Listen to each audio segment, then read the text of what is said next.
स्वागत है फिर से आप सभी का एक बार हमारे अपने YouTube चैनल एमएस की पाठशाला में।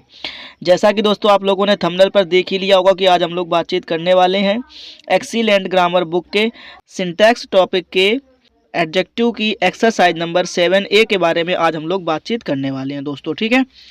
इससे पहले दोस्तों हम लोगों ने एक्सीलेंट ग्रामर बुक के जितने भी नरेशन के एक्सरसाइज थे उन सभी एक्सरसाइज को अच्छे से कवर कर लिया है। सिंटैक्स टॉपिक में आर्टिकल की, नाउन की, प्रोनाउन की जितनी भी एक्सरसाइज थी दोस्तों सारी की सारी एक्सरसाइज को हम लोगों ने अच्छे से कवर कर लिया है, ठीक। अगर अभी तक आप लोगों ने वो वीडियो नहीं देखे हुए हैं तो आप लोग प्लीज़ चैनल पर एक्सीलेंट ग्रामर बुक के नाम से प्लेलिस्ट बनी हुई है, वहां पर जाकर के उन सभी वीडियो को देख करके अच्छे से हर एक क्वेश्चंस को, हर एक कॉन्सेप्ट को क्लियर कर सकते हैं दोस्तों। और आज हम लोग बातचीत करने वाले हैं एडजेक्टिव की एक्सरसाइज नंबर 7A के बारे में, जैसा कि आप लोग देख पा रहे होंगे। चलिए शुरू करते हैं बिना समय को बर्बाद करे हुए। ध्यान से पढ़िए दोस्तों। आज का जो पहला क्वेश्चन है वो दिया गया है, आपसे कह रहा है कि व्हाट इज द न्यूज़। ठीक है दोस्तों, आपसे क्वेश्चन पूछा गया व्हाट इज द न्यूज़, ठीक। और आपके पास में दो ऑप्शन दिए गए हैं, एक दिया गया है लेटेस्ट और दूसरा दिया गया है लास्ट, ठीक। इन दो ऑप्शन में आपको बताना है कि यहाँ पर क्या सही होने वाला है दोस्तों, ठीक है। तो आपको ध्यान रखना है, यहाँ पर आपको दिखाई दे रहा होगा लेटेस्ट, ठीक है। तो यहाँ पर आपका सही हो जाएगा लेटेस्ट, यानी what is the latest news, यानी ताज़ा खबर क्या है, ठीक। इस तरीके से आपको ध्यान रखना। फिलहाल देखते हैं नेक्स्ट क्वेश्चन। अब नेक्स्ट क्वेश्चन में आपसे पूछा गया है, कह रहा है क्या कि देयर इज, ध्यान से पढ़िए दोस्तों, दिखा रहा है there is blank milk in this glass than that. There is milk in this glass than that, ठीक। अब आपके पास में दो ऑप्शन है, ठीक। एक लिखा हुआ है फ्यूअर, दूसरा लिखा हुआ है लेस, ठीक है। तो अब आपको यहाँ पर एक चीज़ ध्यान में रखनी है, ठीक। क्या कि फ्यूअर और लेस ये दोनों की दोनों कंपैरेटिव डिग्री है, ठीक। यानी एडजेक्ट फ्यू की कंपैरेटिव डिग्री फ्यूअर लिखा हुआ है, ठीक। और यहीं पर क्या लिखा हुआ है, लेस लिखा हुआ है, ठीक। तो अब इनको ध्यान रखना, कहाँ पे हमें फ्यूअर का यूज करना, कहाँ पे लेस का यूज करना, ये कॉन्सेप्ट आपको अच्छे से ध्यान में रखना है, ठीक है दोस्तों। फिलहाल सबसे पहले तो ये समझ लीजिए कि जो फ्यू है वो हमेशा नंबर के लिए आता है, ठीक है। यानी आपको ध्यान रखना है कि प्लूरल काउंटेबल नाउन यानी किसी ना किसी नंबर के लिए लगाना है, ठीक। और लेस जो होता है वो आता है क्वान्टिटी के लिए यानी कि अनकाउंटेबल नाउन के लिए, ठीक। ये बात आपको अच्छे से ध्यान रखनी है दोस्तों, ठीक है। अब अगर आप देख पा रहे होंगे ध्यान से तो आपको एक चीज़ देखने को मिल रही होगी, क्वेश्चन में आपको मिल गया है मिल्क। क्या मिला है, मिल्क, ठीक। अब ये जो मिल्क है ये नाउन है कैसा, अनकाउंटेबल, ठीक। तो अब आपको आंसर इसका अच्छी तरीके से समझ में आ गया होगा कि हम लोग यहाँ पर लेस के बारे में लिखने वाले दोस्तों क्या लगाएंगे, लेस लगाएंगे, ठीक है। यानी there is less milk in this glass than that, ठीक। अगर यहीं पर अगर आपको कोई प्लूरल काउंटेबल नाउन मिल जाता तो फिर आप यहाँ पर क्या लगाते, फ्यूअर लगाते, जैसे 40 बॉयज 30 बॉयज, ठीक। अगर इस तरीके से मिल जाता तो आप यहाँ पर क्या कर देते, फ्यूअर कर देते, ठीक है दोस्तों। चलिए देखते हैं अब हम लोग नेक्स्ट क्वेश्चन। अब नेक्स्ट क्वेश्चन में पूछा गया है क्या, ध्यान से पढ़िएगा। कह रहा है the blank bank is 2 miles from here, ठीक। यानी यहाँ से कोई बैंक की बात कर रहा है, वो 2 मील की दूरी पर है यहाँ से, ठीक। अब आपके पास में दो वर्ड लिखे हुए हैं, ठीक। एक लिखा हुआ है नेक्स्ट और एक लिखा हुआ है नियरेस्ट, ठीक है। अच्छा, नेक्स्ट और नियरेस्ट दोनों में बहुत अंतर है। नेक्स्ट का यूज हम लोग करते हैं किसी पोजीशन में आगे के सेंस में, किसके आगे के सेंस में, समझ में आ रहा है ना, ठीक। पोजीशन यानी किसी की स्थिति बताने, जैसे आपसे कहना कि आपके आगे कौन खड़ा हुआ है, ठीक। तो क्या बोलोगे, who is standing next to you, मतलब आपके आगे कौन खड़ा है, तो आपको पोजीशन दिखानी पड़ेगी, उसकी स्थिति बतानी पड़ेगी कौन आगे खड़ा हुआ है, ठीक। लेकिन नियरेस्ट जो है ना वो दिखाता है डिस्टेंस को, किसको दिखाता है, डिस्टेंस को यानी दूरी को, ठीक। तो नियरेस्ट का मतलब होता है पास की बैंक, ठीक। तो ये ध्यान रखना आपको कि अगर आपसे डिस्टेंस के बारे में बातचीत करेगा तो फिर आप याद रखेंगे। अब देखो ध्यान से, यहाँ पर आपको दिख रहा होगा 2 माइल्स, क्या दिख रहा है, 2 माइल्स मतलब 2 मील की दूरी। अब अगर दूरी बता रहा है तो फिर आपको ध्यान रखना है यहाँ पर सही क्या हो जाएगा, आपका नियरेस्ट सही हो जाएगा, ठीक है दोस्तों। चलिए फिलहाल देखते हैं अब हम लोग नेक्स्ट क्वेश्चन।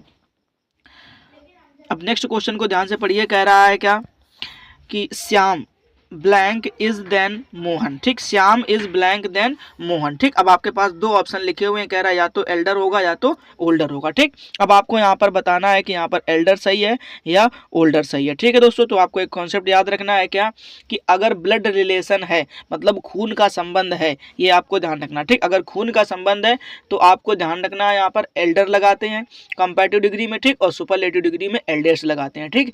लेकिन अगर आपने भाई मतलब सोसाइटी के लोगों को जैसे बोलते हैं ना कि अपने दोस्तों को बोलते हैं यार कि तुम एकदम हमारे भाई के जैसे हो, तुम हमारे भाई हो, समझ में आ रहा। तो ऐसे अगर भाइयों की बात करेगा, ठीक है, या ऐसे सोसाइटी के लोगों के बारे में बातचीत करेगा जिसके साथ में आपका ब्लड रिलेशन नहीं है, तो ऐसे केस में आपको ध्यान रखना कंपैरेटिव डिग्री में ओल्डर लगाते हैं और सुपरलेटिव डिग्री में ओल्डेस्ट लगाते हैं, ठीक है। तो आपको यहाँ पर आंसर समझ में आ गया होगा, ठीक। ध्यान से देखिए, लिखा है Shyam is blank than Mohan. अब श्याम और मोहन के बीच में कोई ब्लड रिलेशन नहीं दिखाया गया। अच्छा, कुछ लोग दिमाग लगाएंगे कि हो सकता है क्या वो भाई हो जाए। समझ में आ रहा। आप लोग दिमाग लगा सकते हो क्या कि श्याम और मोहन हो सकता है कि वो दोनों भाई भी तो हो सकते हैं। अब अगर भाई होंगे तो ब्लड का रिलेशन होगा, ठीक। नहीं, आपको अपना दिमाग नहीं लगाना है, ठीक। आपको क्वेश्चन के हिसाब से आंसर देना है, ठीक है दोस्तों। इसमें आपको कहीं ये नहीं दिखाया गया है कि वो जो मोहन और श्याम के बीच में ब्लड का रिलेशन है, ठीक। तो आप इस तरीके से ध्यान रखिएगा कि आपको अपना दिमाग नहीं लगाना, जो क्वेश्चन पूछ रहा है सिर्फ उसका जवाब देना है, ठीक। तो यहाँ पर आप क्या करेंगे, ओल्डर करेंगे, ठीक। क्या करना है, ओल्डर कर देना, यानी Shyam is older than Mohan, ठीक। एक हम आपको और कॉन्सेप्ट बता दें कि पहचान कैसे करनी है, ठीक। तो आप ये बात हमेशा ध्यान रखना कि एल्डर के साथ में कभी भी देन का यूज नहीं करते। सुन लो ध्यान से, एल्डर के साथ में कभी भी देन का यूज नहीं करते हैं। बस इतनी सी बात और याद रख लीजिए ताकि सारी चीजें क्लियर हो जाएं, ठीक। फिलहाल देखिए अब नेक्स्ट क्वेश्चन। अब नेक्स्ट क्वेश्चन में आपसे पूछा गया है, कह रहा है क्या, the blank chapters of this book are very difficult. The blank chapters of this book are very difficult, ठीक। अब कौन से चैप्टर, तो पहला लिखा टू फर्स्ट चैप्टर और उसके बाद लिखा हुआ फर्स्ट टू चैप्टर्स, ठीक। अब यहाँ पर हम आपको एक तुक्का मारने का या बोल सकते हैं लॉजिक लगाने का कॉन्सेप्ट सिखाते हैं, ठीक है।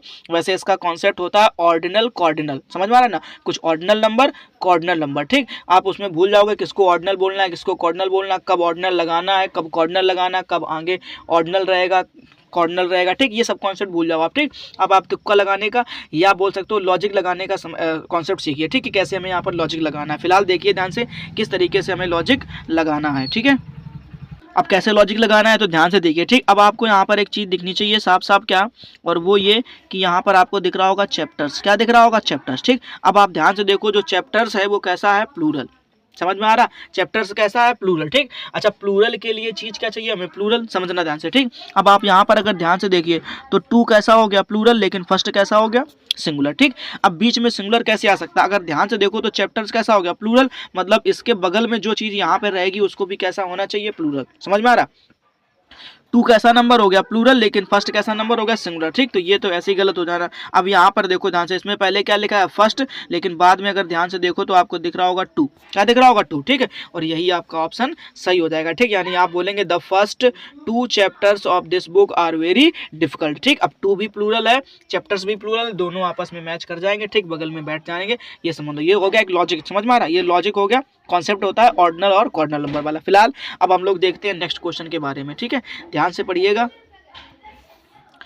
अब नेक्स्ट क्वेश्चन में आपसे पूछा गया है, कह रहा है क्या, the thief stole money I had, ठीक। मतलब चोर ने पैसे चुरा लिए, आई हैड, जितने मेरे पास में थे। अब इसमें आपके पास में तीन ऑप्शन दिए गए हैं, ठीक है। पहला ऑप्शन कह रहा है आ लिटिल, द लिटिल और लिटिल। अब कॉन्सेप्ट सुनिए ध्यान से, ठीक है। अब हर एक चीज़ के आपको कॉन्सेप्ट क्लियर होना चाहिए, तभी आप इस तरीके क्वेश्चन सॉल्व कर पाओगे, ठीक। अब सुनो ध्यान से, कहा एक हमारे पास में होता है फ्यू और एक होता है लिटिल, ठीक। और फ्यू के भी तीन हिस्से होते हैं, ठीक। फ्यू, आ फ्यू, दा फ्यू, ऐसे लिटिल के भी होते हैं, लिटिल, आ लिटिल, दा लिटिल, ठीक है। अब कहाँ पर फ्यू लगाते हैं, कहाँ पर आ फ्यू लगाते हैं, कहाँ पर दा फ्यू लगाते हैं, या कहाँ पर लिटिल लगाते हैं, कहाँ पर आ लिटिल लगाते हैं, या कहाँ पर दा लिटिल लगाते हैं, ठीक। इन सबको सीखने के लिए आपको दो बातें पहले तो सीखनी पड़ेंगी। वो ये कि जो फ्यू होता है वो आता है नंबर के लिए, ठीक। यानी कोई अगर आपको संख्या दी जाएगी, यानी प्लूरल काउंटेबल नाउन दिया जाएगा, तब आप वहाँ पर किसका यूज करेंगे, फ्यू का, या उसी के हिस्से में आ फ्यू का या दा फ्यू का, ठीक। लेकिन बात होगी जब किसकी, लिटिल की, तो आपको ध्यान रखना नाउन कैसा होना चाहिए, अनकाउंटेबल। कैसा नाउन होना चाहिए, अनकाउंटेबल। जैसा कि आप यहाँ पर देख भी पा रहे हो कि मनी कैसा नाउन है, अनकाउंटेबल नाउन है। फिलहाल अब एक चीज और समझो ध्यान से, ठीक। अब फ्यू का या लिटिल का इसका मतलब होता है बिल्कुल ना के बराबर। कैसा होता है, बिल्कुल ना के बराबर। जैसे मैं आपसे कह दूं ना कि आज मेरे पास में बिल्कुल ना के बराबर पैसे हैं, ठीक। यानी today I have little money, मैं क्या बोलूंगा, today I have little money, मतलब मेरे पास आज ना के बराबर पैसे हैं, ठीक। तो ऐसे मैं बोलूं कुछ पैसे हैं तो मैं क्या बोलूंगा, I have uh little money. क्या बोलूंगा मैं, I have uh little money, ठीक। तो ऐसे ध्यान में रखना। तो अब द लिटिल की कहानी कब होगी, देखो लिटिल का मतलब हो गया ना के बराबर और आ लिटिल का मतलब हो गया कुछ, ठीक। लेकिन द लिटिल का मतलब होता है पूरा का पूरा, अब ये पूरा का पूरा केस वाला बड़ा खतरनाक है, ठीक। कैसे?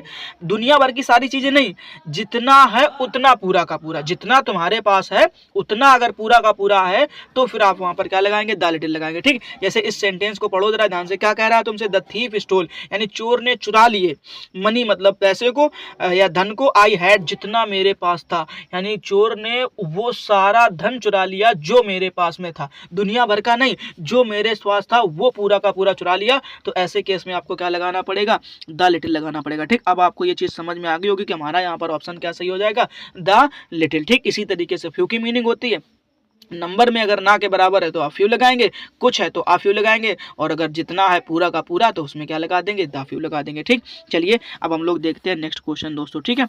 अब नेक्स्ट क्वेश्चन में हमसे पूछा गया है, ध्यान से पढ़िएगा, कह रहा है क्या, ही इज, क्या लिखा हुआ, he is blank than his brother, ठीक।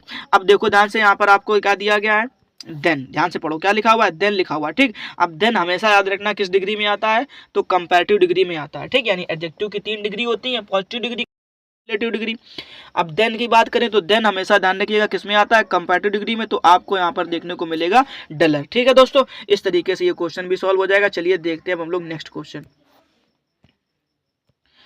अब नेक्स्ट क्वेश्चन में पढ़िए जरा ध्यान से, क्या लिखा हुआ है, कह रहा है क्या, our result shall be declared without delay, यानी जो हमारा परिणाम है, जो हमारा रिजल्ट है वो डिक्लेयर कर दिया जाएगा, घोषित कर दिया जाएगा बिना किसी देरी के, ठीक। अब दो देखिए वर्ड आपको दिख रहे होंगे, एक में लिखा होगा FARTHER और एक में है FURTHR, ठीक, यानी फर्दर और फर्दर, ठीक।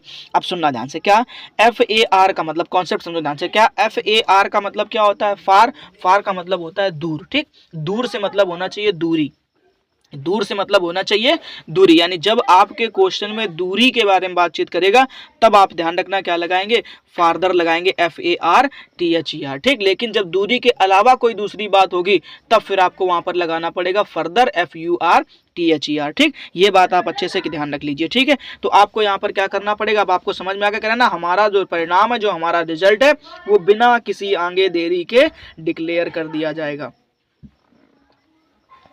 तो यहाँ पर आपको क्या करना है, यहाँ पर आप करेंगे FUR फर्दर, ठीक, क्योंकि इसमें दूरी के बारे में बिल्कुल बातचीत नहीं करी गई है। फिलहाल आगे क्वेश्चन देखिए। अब अगला जो क्वेश्चन है उसमें आपसे पूछा गया है क्या, ध्यान से पढ़िए, कह रहा है ब्लैंक, फिर उसके बाद में कह रहा है ब्लैंक, फिर उसके बाद लिखा हुआ है क्या, days, days rest is enough to make him fresh, समझना, days rest is enough to make him fresh, ठीक, मतलब समझना ध्यान से, ठीक। क्या, अब वही देखो कहानी फिर से आगे तुम्हारे पास में, क्या, फ्यू, आ फ्यू और दा फ्यू की, ठीक। इसको जरा ध्यान से समझना है, ठीक है।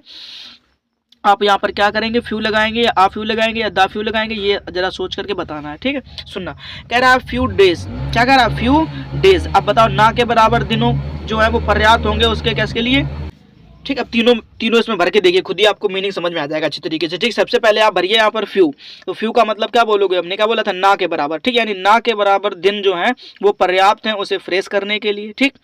या कुछ, अब कह रहा आ फ्यू, यानी आ फ्यू का मतलब क्या होता है, कुछ, या कह रहा आ फ्यू डेज, यानी कुछ दिन पर्याप्त हैं उसके आराम के लिए, या ठीक उसको क्या करने के लिए, ताज़ा करने के लिए, ठीक। या कह रहा दा फ्यू, अब दा फ्यू का मतलब होता है जितने हैं पूरे के पूरे दिन, ठीक। या क्या सोचो जरा, कोई इंसान जीवन भर सकता है क्या, सोचो, कोई कुंभकर्ण थोड़ी ना है आज के ज़माने में कि मतलब हर समय सोता ही रहे, समझने की कोशिश करिएगा ध्यान से, ठीक है। तो यहाँ पर आपको क्या करना है, कुछ दिन जो हैं आराम के लिए पर्याप्त हैं, कुछ दिन आराम के लिए पर्याप्त हैं जो उसे क्या कर सकते हैं, फ्रेश कर सकते हैं, ठीक है। तो ये बात आपको ध्यान रखना है। तो यहाँ पर आपको क्या कर देना पड़ेगा, आ फ्यू लगाना पड़ेगा, ठीक, यानी कुछ, ठीक है। उसके बाद देखते हैं हम लोग नेक्स्ट क्वेश्चन, और आज की वीडियो का लास्ट क्वेश्चन कह रहा है आपसे क्या, कि देयर इज, ध्यान रखना क्या लिखा हुआ है, there is blank water in pot, ठीक। अब इसकी कहानी समझ लो कि सम और एनी की क्या कहानी होती है, ठीक। तो आपको ध्यान रखना है, अगर आपके पास में सेंटेंस अफर्मेटिव है, समझना ध्यान से, कैसा सेंटेंस है, अफर्मेटिव है, तो आपको ध्यान रखना है हमेशा कि आप वहां पर सम का यूज करेंगे, ठीक। अगर सेंटेंस निगेटिव या इंटेरोगेटिव होता है